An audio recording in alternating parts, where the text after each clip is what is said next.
రైతు భరోసా పెన్షన్లపై అపోహలకు తావులేదని పాత లబ్ధిదారులకు యథావిధిగా ఈ పథకాలు అందిస్తామని రాష్ట్ర ముఖ్యమంత్రి రేవంత్ రెడ్డి పేర్కొన్నారు.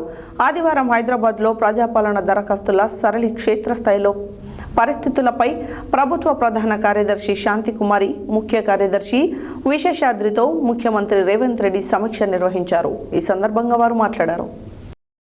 ఆదివారం హైదరాబాద్లో ప్రజాపాలన దరఖాస్తుల సరళి క్షేత్రస్థాయిలో పరిస్థితులపై ప్రభుత్వ ప్రధాన కార్యదర్శి శాంతికుమారి, ముఖ్య కార్యదర్శి విశేషాద్రితో ముఖ్యమంత్రి రేవంత్ రెడ్డి సమీక్ష నిర్వహించారు. ఈ సందర్భంగా ఆయన మాట్లాడుతూ రైతు భరోసా పెన్షన్లపై అపోహలకు తావులేదని, పాత లబ్ధిదారులకు యథావిధంగా ఈ పథకాలు అందిస్తామని ముఖ్యమంత్రి తెలిపారు. గతంలో లబ్ధి పొందిన వారు, కొత్తగా కావాలనుకునే వారు మాత్రమే దరఖాస్తు చేసుకోవాలని సూచించారు. ప్రజాపాలన దరఖాస్తులో కుటుంబ వివరాలతో పాటు అభయహస్తం గ్యారంటీ పథకాల వివరాలు కూడా ఇచ్చారని, పథకాలు కావాల్సిన వారు టిక్ చేయడంతో పాటు ఈ వివరాలు కూడా నింపాల్సి ఉందన్నారు. రైతు భరోసా, వృద్ధాప్య పెన్షన్, వితంతు, చేనేత, బీడీ కార్మికులకు దివ్యాంగ పెన్షన్లు పాతవారికి యథావిధిగా ఇస్తామని వెల్లడించారు. కొత్తవారు దరఖాస్తు చేసుకోవాలని, ప్రజాపాలన దరఖాస్తుల అమ్మకాలపై ఆయన ఆగ్రహం వ్యక్తం చేశారు. దరఖాస్తులు విక్రయించే వారిపై కఠిన చర్యలు తీసుకోవాలన్నారు. ప్రజాపాలన కార్యక్రమానికి హాజరవుతున్న ప్రజలకు తాగునీరు అందించడంతో పాటు నీడ కోసం టెంట్లు ఏర్పాటు చేయాలని సూచించారు. అర్జీదారులకు ఇబ్బందులు తలెత్తకుండా చర్యలు తీసుకోవాలన్నారు. పాత పథకాల విషయంలో ఎలాంటి గందరగోళానికి గురి కావద్దన్నారు.